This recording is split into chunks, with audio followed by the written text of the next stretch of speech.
এক সময়ের কথা। অতীতকালে এক শক্তিশালী বাদশাহ তার রাজ্য শাসন করতেন। রাজসভায় তার দুইজন বিশেষ সহচর ছিল। একজন ছিল জাদুকর আর অন্যজন ছিল গণক। এই গণক ছিল অত্যন্ত বয়স্ক ও অভিজ্ঞ। রাজ্যের নানা বিষয়, ভবিষ্যৎ গণনা ও কুসংস্কারমূলক সিদ্ধান্তে বাদশাহ তাদের উপরই নির্ভর করতেন। কিন্তু সময়ের সাথে সাথে গণক বৃদ্ধ হয়ে পড়লেন।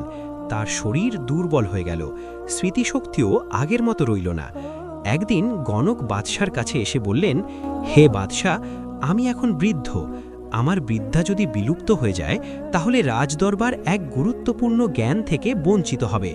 তাই অনুগ্রহ করে আমাকে একজন বুদ্ধিমান বালক দিন, যাকে আমি আমার সমস্ত বিদ্যা শিক্ষা দিতে পারি।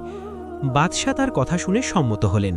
তিনি রাজ্যের বিভিন্ন প্রান্তের লোক পাঠালেন একজন মেধাবী ও বুদ্ধিমান বালক খুঁজে আনার জন্য।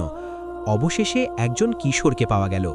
বুদ্ধিতে প্রখর, আচরণে শান্ত, চোখে মুখে অদ্ভুত এক দৃঢ়তার ছাপ।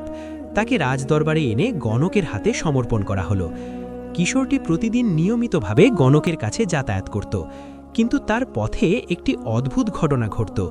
যাওয়া আসার পথে সে এক ধার্মিক পাদ্রীর অর্থাৎ আলেম বা সাধু ব্যক্তির সাথে সাক্ষাৎ করত। পাদ্রীটি আল্লাহর কথা বলতেন, ইমানের কথা বলতেন, তাওহীদের শিক্ষা দিতেন। কিশোর মনোযোগ দিয়ে তার কথা শুনত। পাদ্রীর কথাগুলো তার হৃদয়ে গভীরভাবে দাগ কাটতে শুরু করল।